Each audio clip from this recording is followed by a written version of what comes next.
Merci. Bonjour à tous et bienvenue à nouveau à la journée Bachivak de Lleida. Je devrais dire deux renseignements aux élèves de deuxième Bachivak, mais je pense qu'ils sont déjà partis. Donc j'espère qu'eux, ils s'amusent bien. Donc j'ai hâte de vous présenter M. Ramon Uzay, avec qui j'ai eu le plaisir de travailler au lycée Josep Vallverdú à Borges Blanques, et où il enseigne encore l'histoire depuis pas mal de temps. Il donne des cours aussi à la UOC et IOC, et M. Uzay est diplômé de sociologie et docteur en histoire de l'Université de Lleida. Il aime l'écriture, et pour cette raison, il est devenu écrivain et a plusieurs œuvres publiées et certains primées, telles que Algèria viurà, França i la guerra per la independència algeriana, Un món en blau i grana, La tempestuosa mar blava, Tots els camins porten a Romania, un cas del detectiu Rafael Rovira, Futbol per la llibertat, Futbolística.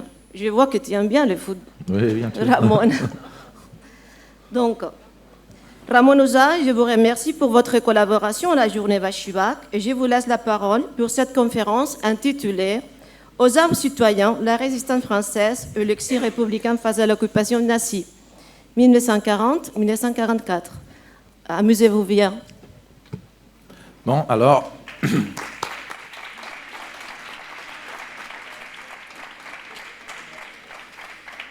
bonjour à tous. Comme Montse l'a dit, je suis prof d'histoire et pas prof de français. Alors, je n'ai pas l'habitude de faire mes cours dans la langue de Molière. Il faut que vous m'excusiez si mon français n'est pas à la hauteur de ce que vous attendez, mais j'espère que le sujet de la conférence va l'être.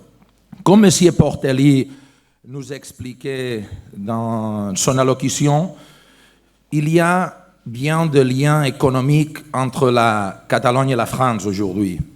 Mais on va parler maintenant de liens, je crois qu'un peu plus importants que l'économie, de liens humains et historiques. On va parler de la période, je crois, la plus importante du XXe siècle, le moment où l'Europe a été occupée par la barbarie nazie et comme l'exil républicain catalan-espagnol a collaboré avec la résistance française pour faire face à cette barbarie et finalement la vaincre.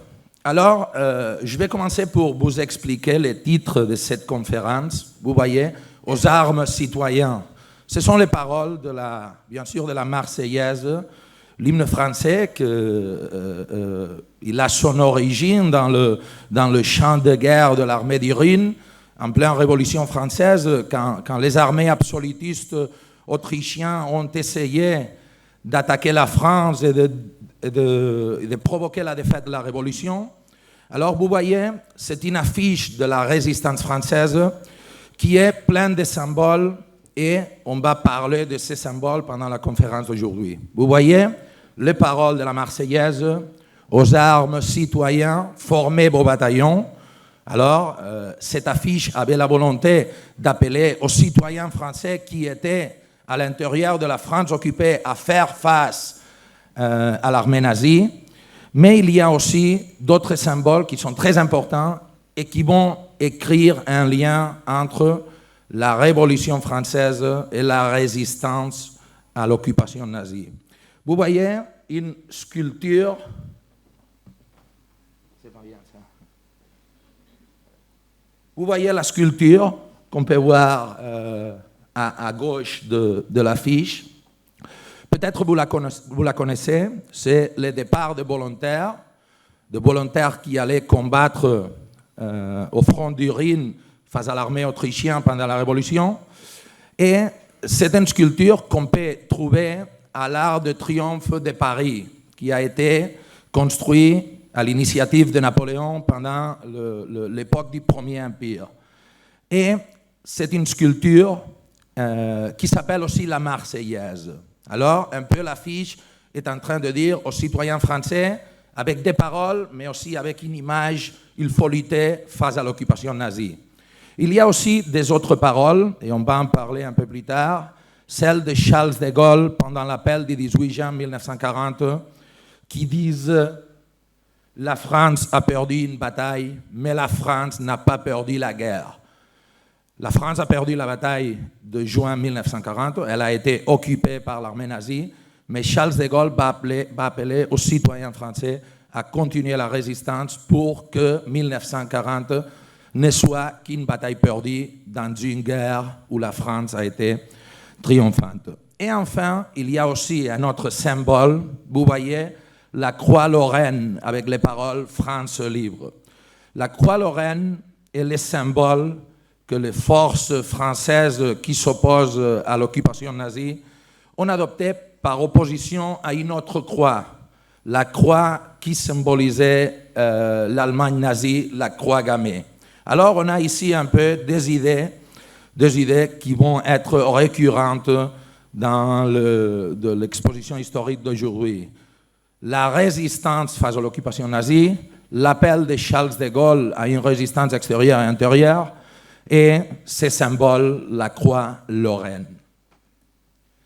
Mais on ne va pas commencer l'histoire par le commencement, on va le faire par la fin, pour voir l'importance de lien entre l'exil républicain catalan-espagnol et la résistance française. Vous voyez ici des images de la libération de Paris.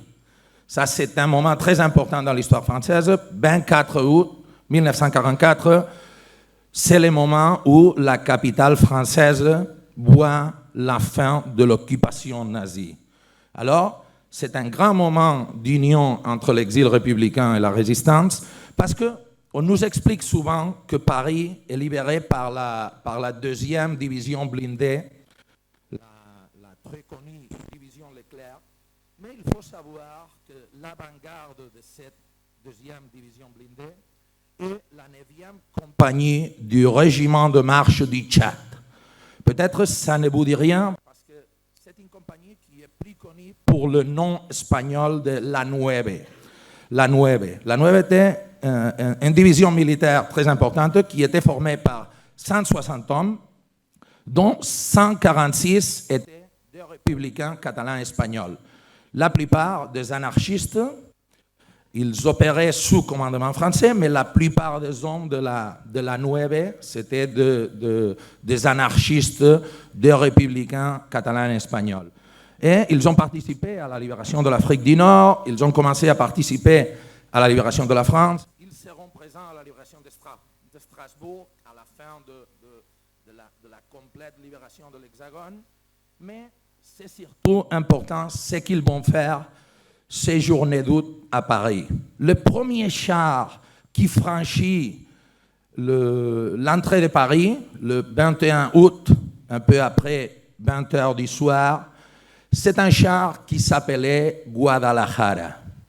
Il entre par la porte d'Italie et, comme le nom nous évoque, c'était un char avec des soldats de la Nueve.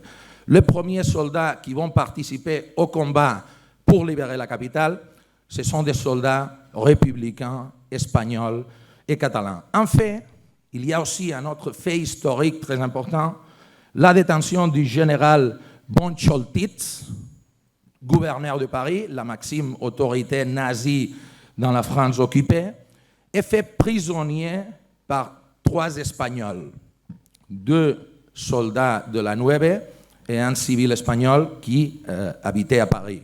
En tout cas, il faut regarder avec un peu de détail ces images. Je ne sais pas si vous arriverez à les faire. Ici, on voit 2 chars. L'un qui s'appelle Guernica. Je ne sais pas si vous pouvez lire ici le nom de... Ça devrait marcher. Allez. Je sais pas, c'est qui. Ouais. Voilà. Bon, c'est pas facile ça, mais bon. On peut y lire dans le char qui marche dans les Champs-Élysées, Guernica. Vous savez, c'est l'un des grandes tragédies pendant la guerre de l'Espagne. Et on peut lire dans cet autre char qui est en train de marcher dans les rues de Paris, España Cañí. España Cañí. Alors, le nom de char de cette deuxième division blindée, le nom de char de la Nueve, était de nom espagnol. Don Quijote, Guernica, Madrid, España Cañí, Teruel, Ebro, Brunete, Guadalajara, Santander. C'était des noms qui évoquaient des batailles où les républicains avaient participé pendant la guerre de l'Espagne. Et ils voulaient que la libération de la France face à l'armée nazie soit un épisode qui continue après avec la libération de l'Espagne du régime fasciste, ce qui n'arriva jamais. Mais il y a encore un détail plus intéressant. Le commandement de la Nueve était en français, Raymond Dron, mais il était vraiment très ami des anarchistes espagnols. Alors, si vous voyez l'autre char, c'est pas un char en fait, c'est un jeep de l'unité de contrôle, il y a des mots écrits, c'est « mort au con ». Mort au con. Ça, ce sont des paroles que Dron a adoptées des anarchistes espagnols. De l'un des consignes des anarchistes pendant la guerre civile, qui était en espagnol « muerte a los gilipollas ». Alors, Dron a adopté cette idée et il a écrit dans le jeep de l'unité de contrôle « morte au con » comme hommage aux républicains catalans et espagnols qui participaient à la libération de la Flandre en pleine solidarité entre l'exil républicain et la résistance intérieure française.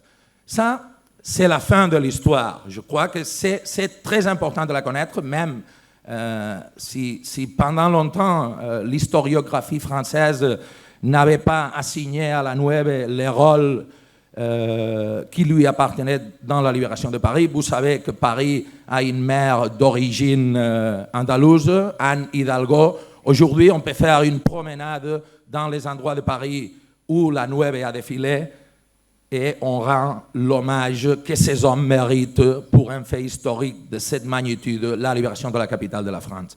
Mais on a commencé par la fin, on va revenir au commencement de cette histoire. C'est une histoire tragique. Vous voyez ici des images 1939. C'est presque la fin de la guerre d'Espagne, ce qu'on appelle ici la guerre civile, la guerre où la République luttait face au fascisme. Et on peut voir ce qu'en France on appelle la retirada, la retirada.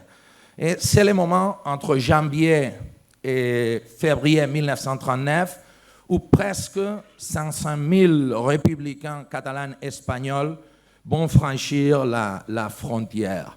Presque 40% de cette population, où il y avait bien sûr des soldats, mais aussi de population civile, 40% étaient des Catalans. C'était surtout des gens qui habitaient au nord, à l'Aragon, au Pays Basque, et parfois de quelques endroits après la défaite de Madrid.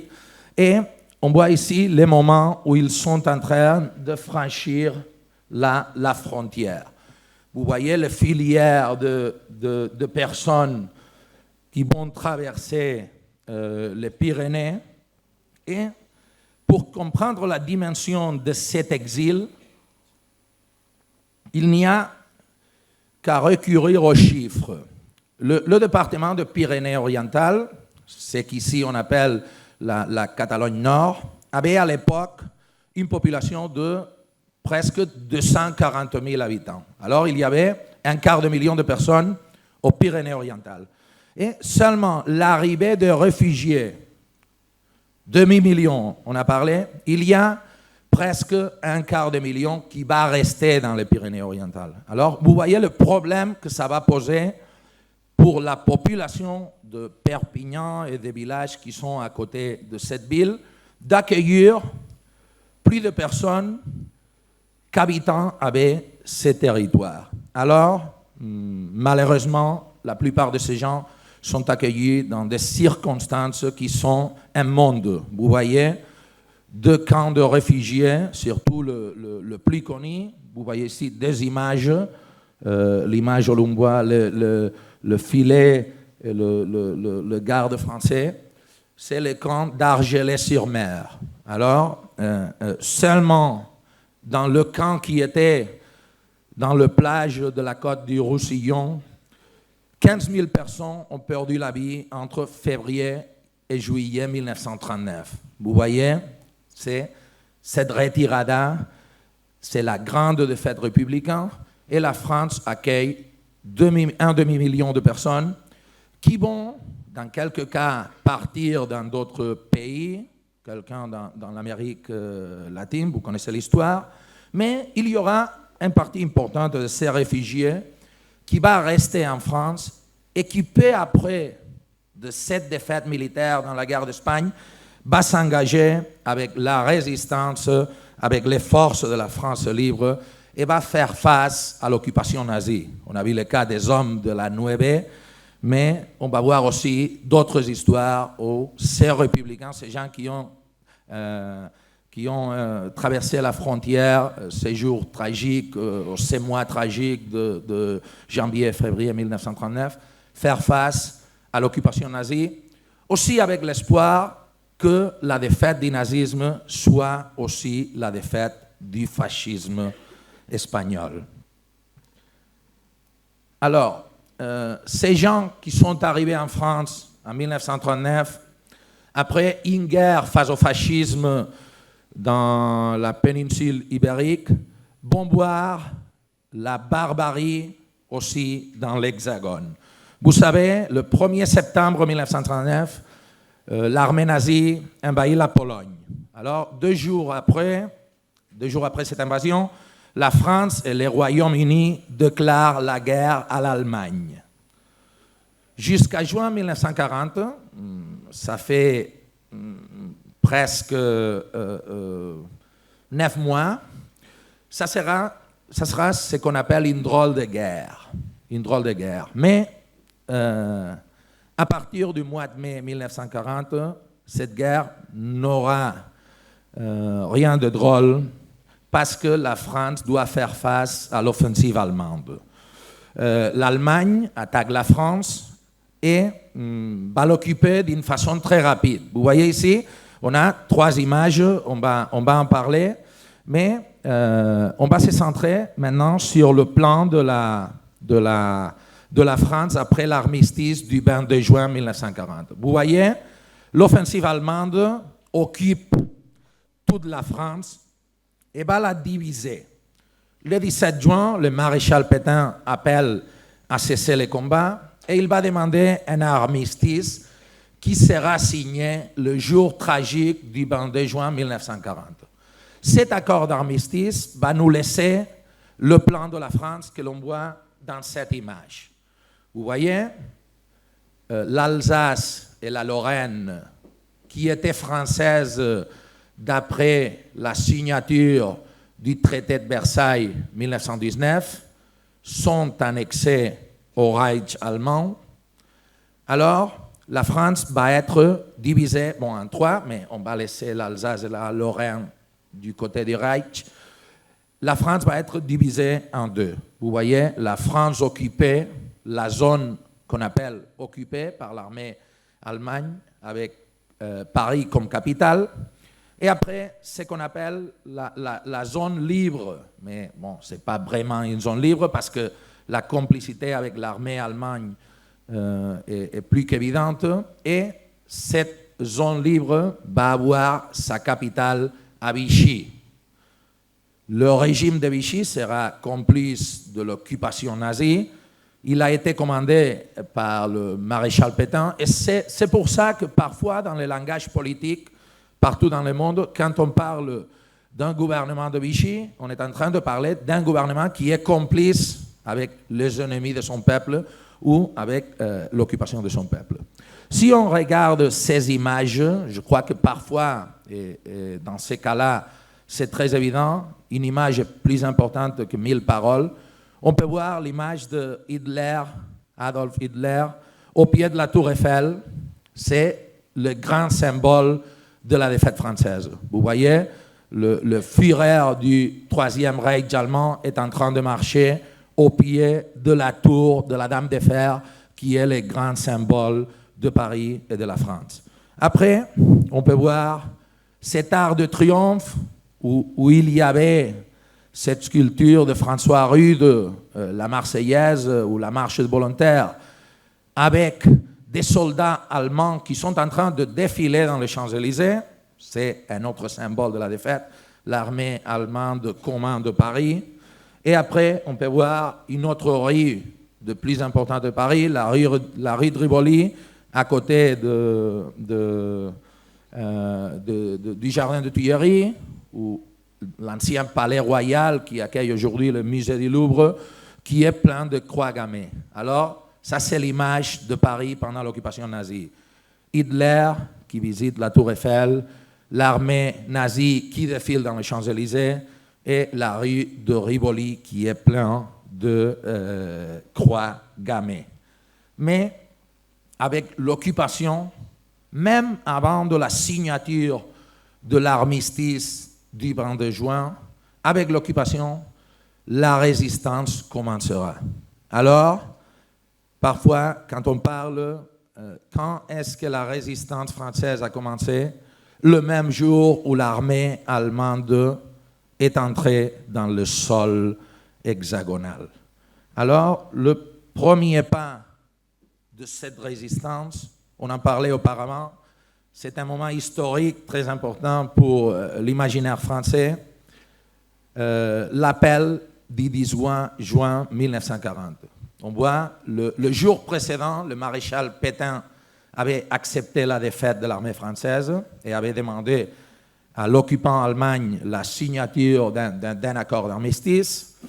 Le 18 juin, Charles de Gaulle, qui était aussi général de l'armée française, mais qui, bien évidemment, n'était pas d'accord avec la position du maréchal Pétain, il va rejoindre Londres, qui était encore un territoire libre de l'occupation nazie, et des zones de radio londrais, il va appeler aux soldats de l'armée française et aux gens qui ont vocation de résister à l'occupation à le rejoindre dans son quartier général. Vous voyez ici, on a l'image de Charles de Gaulle, juin 1940, dans la radio Londres. Il est en train de lire les paroles qu'on a connues auparavant. Non? La France a perdu une bataille, mais la France n'a pas perdu la guerre. Il fait un appel à tous les citoyens français, mais particulièrement aux soldats de l'armée française, à le rejoindre à Londres et créer ces combats appelés les forces de la France libre. Alors, il a l'idée, on voyait au commencement dans l'affiche la croix lorraine avec les paroles France libre. Alors, de Gaulle appelle aux soldats à le rejoindre et il va créer une armée qui sera la légitime représentante de la France libre. C'est ce qu'on appelle les forces de la France libre, qu'il va créer quelques mois après cet appel à Londres. Et ce sont des forces qui auront un rôle clé dans les batailles en Afrique du Nord et qui, en août 1943, presque un an avant de la libération de la France, va se fusionner avec l'armée d'Afrique et créer la grande armée de la libération qui est appelée Armée française de la libération. Mais bon, on est encore dans la phase de résistance. Ça va durer longtemps, presque 4 années. Et de Gaulle a créé les forces de la France libre. Vous voyez, cette force de la France libre sont engagés par des hommes et des femmes. Ici, on a des images à Londres où Charles de Gaulle est en train de commander ses forces, une unité féminine et une autre masculine, qui vont lutter dans 2 combats pour libérer la France, notamment en Afrique du Nord, parce que vous savez, à l'époque, la France avait un grand empire colonial. Et l'Afrique du Nord, du Maroc à la Tunisie, était intégrée dans cet empire français. Et on va voir aussi le drapeau que ces forces de la France libre utiliseront. Vous voyez le drapeau tricolore et la croix lorraine. On va contraposer ces drapeaux au drapeau de l'Allemagne nazie, avec ces couleurs, qui sont les couleurs traditionnelles du drapeau allemand historique, celui impérial, rouge, blanc et noir, avec au milieu la croix gammée. C'est l'histoire de la croix lorraine qui va faire face à la croix gammée. Mais on est en train de parler de forces de la France libre qui ne sont pas à l'intérieur de la France. Vous voyez, De Gaulle est à Londres, bon, il arrivera plus tard à Alger, au nord de l'Afrique, quand ce territoire sera libéré, mais ce sont des forces, celles de la France libre, qui sont en train de combattre les armées nazies, mais pas à l'intérieur de l'Hexagone. Alors, dans ce moment-là, on va voir apparaître ce qu'on appelle l'armée des ombres. Vous voyez, l'armée des ombres, parce que cette armée n'aura pas la possibilité d'actuer à visage découvert et il va livrer son combat à l'ombre d'une armée qui est en train de dominer la France, l'armée nazie. Et vous voyez cette résistance intérieure, ici on a quelques images, je vais vous en parler, mais cette résistance intérieure qui va lutter soit dans la France occupée, dans la zone occupée avec Paris comme capitale, soit dans la zone appelée libre avec Vichy comme épicentre, va faire, premièrement, bien sûr, des actions militaires. Surtout des sabotages. Ici, on a une affiche qui fait un appel au sabotage. Cette armée des ombres va faire des sabotages contre les forces allemandes et celles de Vichy. Ce sera à peu près ce qu'on appelle dans l'argot militaire une guerre de guérille. On n'a pas la possibilité de conquérir le territoire et de le garder. Ce que l'armée des ombres, ce que la résistance intérieure française fera du point de vue militaire, c'est du sabotage contre les forces allemandes et celles de Vichy. Mais dans la résistance intérieure, il y a aussi des activités civiles. En fait, la plupart des hommes et des femmes qui vont lutter contre l'occupation allemande ne le fera pas avec une arme dans la main, mais avec la publication de presse clandestine, des trains, avec l'élaboration de faux papiers, avec des médecins, des infirmières qui vont guérir des gens qui sont en train de combattre dans l'ombre et qui n'ont pas la possibilité, s'ils sont blessés, d'aller dans un hôpital qui est bien évidemment contrôlé par l'armée nazie. Alors, l'idée la plus importante en relation à cette résistance intérieure, vous voyez, on a De Gaulle à Londres en appelant aux forces de la France libre, mais on a aussi à l'intérieur de la France cette armée des ombres dans la clandestinité qui aura de différentes factions. C'est important de parler de ça parce que ce ne sera qu'en 1941, quand l'Union soviétique entrera dans la Deuxième Guerre mondiale, que les communistes vont prendre un rôle prominent dans la résistance intérieure. Jusque-là, bien s'il y a des communistes qui sont en train de faire face à l'occupation nazie, c'est plutôt des autres secteurs politiques qui vont commander la résistance. Et ces différentes factions de gaullistes, de gens de droite, de social-démocrates, après les communistes, vont être unifiés sur le fige d'une seule résistance. On va en parler, mais je vais juste faire référence aux images qu'on peut voir. Il y a une image de la résistance intérieure, un homme avec une arme à la main à côté d'un soldat américain. Ça, c'est bien sûr, et on va en parler après les débarquements de Normandie, un combat dans les rues de Paris avec l'armée américaine qui est déjà dans le sol français. On a une autre image avec deux résistants qui sont en train de montrer ces armes. Ce sont des armes qui ne sont pas à la hauteur des armes que possède l'armée nazie.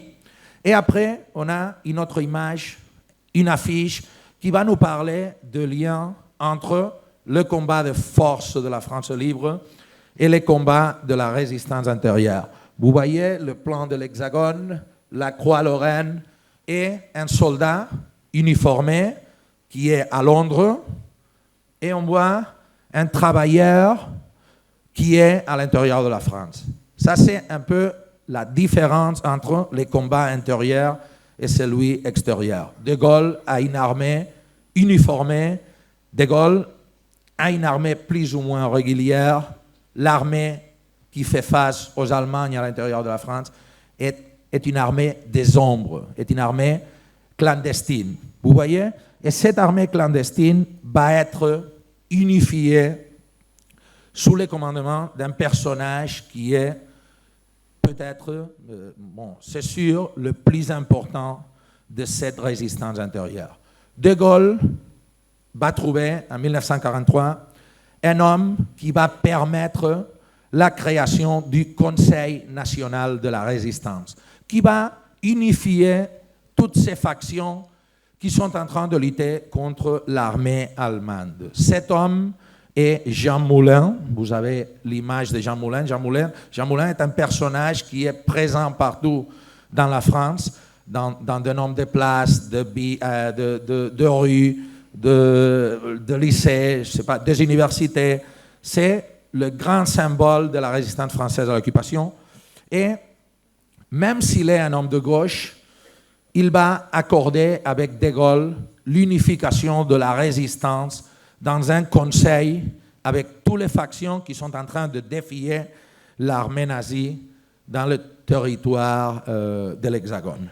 Malheureusement, Jean Moulin n'arrivera pas à voir son but politique, la libération de la France, parce qu'il sera assassiné. Il est capturé par l'un des nazis le plus célèbre. Je ne sais pas si vous connaissez Klaus Barbie.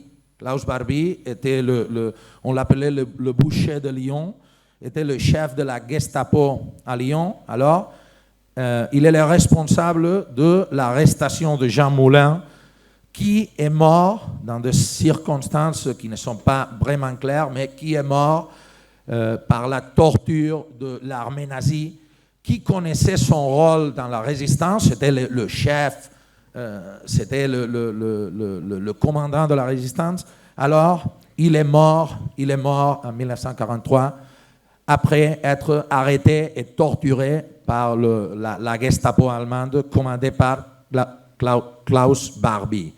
Alors, on a, à côté de l'image de Jean Moulin, pendant cette époque de l'armée des ombres, on peut voir aussi deux images qui nous montrent l'importance du personnage dans la France. En 1964, avec De Gaulle à nouveau à la présidence,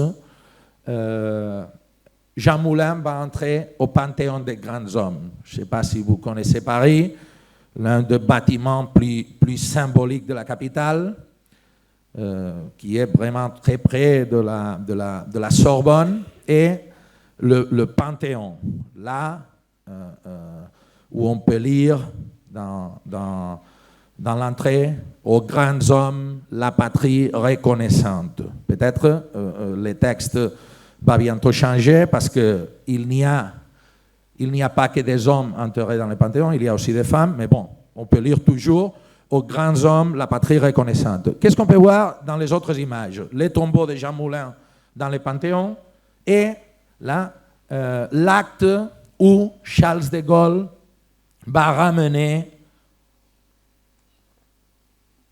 le corps de Jean Moulin dans ces panthéons de grands hommes. Alors, c'est aussi un moment fort de l'histoire française, le moment où Jean Moulin, chef du Conseil national de la résistance, assassiné par la Gestapo nazie, va entrer dans ces panthéons de grands hommes avec la patrie française reconnaissant son sacrifice. Mais il y aura aussi une autre résistance, bien avant de cette fusion avec le Conseil national de la résistance, ça sera la résistance communiste. Et là, on va trouver un rôle primordial des exiliés espagnols et catalans. Vous voyez, les francs-tireurs partisans et la main-d'œuvre émigrée, c'est la résistance partisane communiste à l'intérieur. Et elle est pleine d'ouvriers d'origine catalane et espagnole. Ces francs-tireurs et partisans, ici on a deux images à propos de son combat, un symbole, un bracelet qui est symbole de son combat, et des effectifs de cette faction communiste de la résistance. Mais je vais vous montrer une affiche. Cette fois, ce n'est pas une affiche qui soit faite par la résistance, c'est une affiche, la fiche rouge, on va l'appeler, qui est faite par l'armée, par les autorités nazies. Alors, on était en train de commencer à appeler de libérateurs, non? C'est ce qu'on appelle en anglais le combattant pour la liberté, de freedom fighters, non? Des combattants pour la liberté aux membres de la résistance. Alors, le pouvoir nazi va essayer de criminaliser cette résistance. Et l'un des éléments les plus importants dans cette criminalisation sera cette affiche. Cette affiche est contre le groupe principal de la résistance communiste, un groupe qui était commandé par Misak Manouchian, qui était d'origine arménienne et qui était plein d'immigrés. Vous pouvez voir ici, je vais après essayer de vous montrer si ça marche, mais je ne suis pas convaincu que ça soit comme ça, mais il y a plein des Espagnols. Même dans cette affiche, on peut voir Celestino Alfonso, je ne sais pas si vous pouvez lire ce qui est écrit, non? Avec cette affiche, les autorités nazies étaient en train de dire à la population: la plupart des résistants ne sont pas français, ce sont des émigrés. C'est un certain Manouchian qui est arménien, il y a des Italiens, des Espagnols, mais il n'y a pas de Français. Et en tout cas, même si on considère qu'ils sont Français, ils ne sont pas des libérateurs. Ils sont l'armée du crime. Vous voyez, le parole qu'ils adressent aux résistants, ce n'est pas des libérateurs, ce n'est pas des combattants pour la liberté, c'est des criminels. C'est une armée du crime. Et ici, on va voir l'image d'un républicain espagnol. C'est le deuxième d'en bas. On peut lire Alfonso, 7 attentats. Alors, Celestino Alfonso est un républicain espagnol qui, pendant cette retirada dont on vient de parler, il a traversé au mois de février 1939 les Pyrénées. Et il est arrivé en France, dans la Catalogne Nord, et il a été interné au camp d'Argelès-sur-Mer. C'est quand on voyait avec les filets, là où 15 000 exiliés sont morts. Alors, Celestino Alfonso représente un peu ces Espagnols qui, d'idéologie communiste, sont en train de lutter dans la résistance. Et ce ne sera pas le seul exemple, cette résistance communiste, où l'on trouve Celestino Alfonso, qui sera fusillé au Mont Valérien avec les autres protagonistes de l'affiche. Un certain, je ne sais pas si on a dit que j'aimais le football, il y a aussi un joueur d'une équipe parisienne, le Red Star, qui était d'origine italienne, Rino Della Negra. Rino Della Negra était un joueur du Red Star. Je ne sais pas si vous connaissez un peu le foot français, mais le Red Star est le club de football qui a été fondé par Pierre de Coubertin. C'est le précurseur de Jeux Olympiques. Mais le Red Star est aujourd'hui à l'ombre d'un géant, le Paris Saint-Germain, mais est un club avec des racines ouvrières, parce qu'il a son stade à Saint-Ouen. Et si vous visitez Saint-Ouen, là où il y a le marché de Pise, si vous connaissez Paris, le stade de Boer est encore l'une des places où on fait mémoire. Bueno, je vais essayer d'aller un peu plus vite. Bon, on va oublier l'histoire du football et on va finir avec la participation de républicains espagnols et catalans dans la résistance française.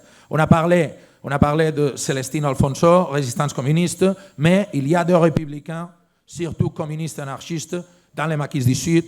Il y a un bataillon, vous voyez l'image, le drapeau basque, les Courignats, un bataillon qui est appelé Guernica, du bombardement fasciste sur cette ville biscaïne.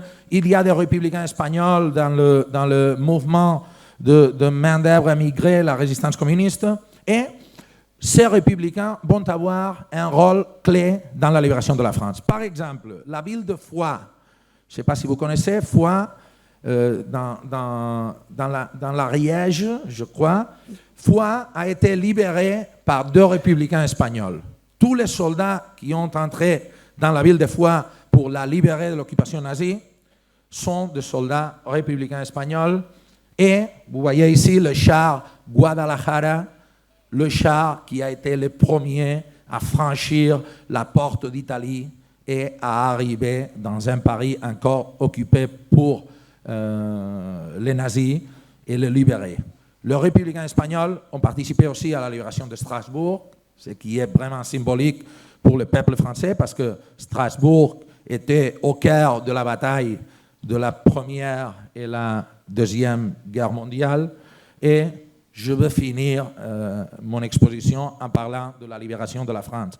Vous avez ici des images, la cathédrale de Strasbourg, le rue de Paris, des hommes et des femmes qui sont vraiment heureux pour la défaite du nazisme. Et il faut expliquer que cette défaite, même si parfois on ne parle que de l'intervention internationale, du débarquement de Normandie, du débarquement en Provence, du rôle des armées, surtout américaines, mais aussi canadiennes, britanniques, dans cette libération, c'est sûr que la libération de la France n'aurait pas été possible dans le même calendrier que l'on connaît s'il n'y avait pas eu de résistance intérieure.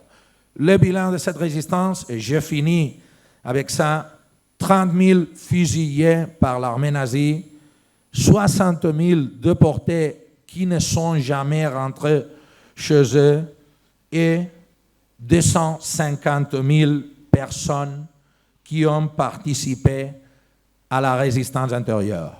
C'est vrai que la France avait une population à l'époque de presque 40 millions. Un quart de million, je ne sais pas si c'est peu ou c'est beaucoup, c'est à vous de le considérer, mais un quart de million de Français et de Françaises ont participé à la résistance intérieure de la France. Une résistance où les exiliés républicains, catalans et espagnols ont joué un rôle clé pour que cette histoire finisse avec la libération de la France et la défaite de Hitler. Merci pour votre attention.